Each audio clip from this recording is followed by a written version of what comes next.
Glad you could join us today on Earthfile. Welcome to the program. I'm Ayola Kasim. Electronics waste is a trash we generate from surplus, broken, and obsolete electronic devices. We are creating e-waste at a rapid rate, so with very short useful life, these electronics transition into e-waste at a very rapid pace. In fact, it was estimated that there were 422 million unused and unwanted cell phones accumulating in people's homes at the end of 2015. According to the tech research company Gartner, in 2015 alone, an estimated 1.9 billion cell phones were sold worldwide. That's nearly 1 for every 4 people alive. Every year, millions of electronic devices such as mobile phones, televisions, computers, laptops, and tablets reach the end of their useful life. The question is, what happened to these devices at this point? Our focus today on Earthfile. Do stay with us. A rich source of gold is around the house. It comes in the form of end-of-life electronic devices that are being generated in escalating numbers every year. Some of the most commonly replaced electronics include cell phones, which is replaced about every 22 months, desktop computers, portable music players, DVD players, printer, and televisions. Unfortunately, the majority of these electronic products end up in landfills, and just a tiny percentage comes back as or in new electronic devices. According to a United Nations study in 2014 alone, 41.8 million tons of electronic waste, also known as e-waste, was discarded worldwide, with only 10 to 40% of disposal done properly. In a realistic way, consider the population of Nigeria. Consider the number of electronics and gadgets that are about. Consider the number of people who carry 3-4 mobile phones, and just consider the turnaround period from some of these implements. 1 year, 2 years, 3 years, you have new brands, new types coming up, and people keep changing. What happens with what is abandoned? In the last decade, Nigeria has seen growth in the information and communications technology area. Almost all businesses, big or small, use electronic devices, and more Nigerians have personal computers and cell phones than ever before. Due to rapid technology changes, low initial costs, and decreased lifespan of electronic products, the result of this is that the turnover time of electronic equipment has increased dramatically, and electronic equipment is replaced within a short period of time. In office environments, computers, fax machines, and printers often have very short lifespans.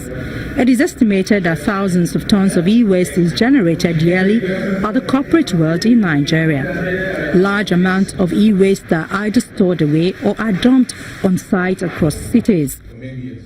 Not only is the space that they take up a problem, but electronic goods often contain hazardous substances such as lead, mercury, and cadmium, and if these chemicals enter the water table, they can be ingested. Unfortunately, recycling of these products is still in an inefficient manner. For example, such methods like open burning of plastics or copper wires to reduce waste volume and to salvage valuable metals like copper, and strong acid leaching of printed wiring to recover precious metals are still common. It's all electronic devices in Nigeria. What happens at the end? What's the final stage for these electronics? Our mobile phones, our washing machines, our fridges. Some of these electronics, they contain very hazardous material. When we're talking about IT equipment, you have the lithium-ion batteries, you have mercury in the screens. When we talk about batteries, like lead-acid batteries, the way that they're managing these in Nigeria right now, they're being processed, but informally. And what I mean by that is that the way that people are managing the electronic waste is doing harm to themselves and harm to the environment. So Nigerians are dying because of this poor management of electronics. And mind you, e-waste is one of the most hazardous waste streams on the planet. So of all the waste that we should be managing correctly, definitely e-waste is one of them. Adrian heads Hinkley in Nigeria. In 2012, the company says it processed about 2 million items. Its recycling services department is one of several companies in Nigeria that recover repairable items from waste items for refurbishment and reuse.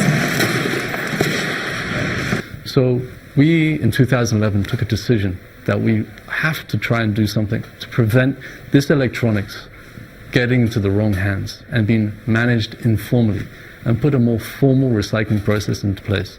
And that was how Hinkley Recycling started. Although we didn't start operations until last year, we've been working closely with the Nigerian government, the federal government, working with Nasrea, working with LASEPA, and also the OEM companies that want to take responsible action for their electronics. We're working with these organizations to make sure that we can put the best international practice here in Nigeria for recycling of electronics. And so far, so good. It's going well. Experts have identified the absence of electronic waste laws and regulatory framework in West Africa predisposes countries within the region to indiscriminate dumping of e-waste from the industrialized countries of the world. For instance, most of the imported second-hand computers are almost at the end of their life cycle, and burnt copper wires derived from such computers can cause cancer.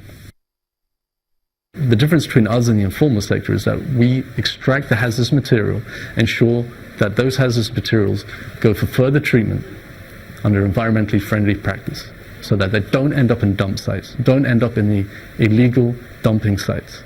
And it's very common in Nigeria to extract copper from cable, that they will take bundles of cable and burn them in open fire. In the process of doing that, they're breathing in a lot of toxins. Those toxins are carcinogenic and can end up causing cancer. It's just for lack of data and statistics. But we know that these things will be causing lung cancer for some of these boys who are burning these cables and trying to extract that value from the material. We're not saying let's not extract the value. We should. Let's get the copper out of the cables. But let's make sure that they're not done in an illegal, informal manner, which ends up killing people. On his part, the Director General of the National Environmental Standards and Regulations Enforcement Agency says the Extended Producer Responsibility Program being championed by the agency will help in tackling the problem of e-waste in the country.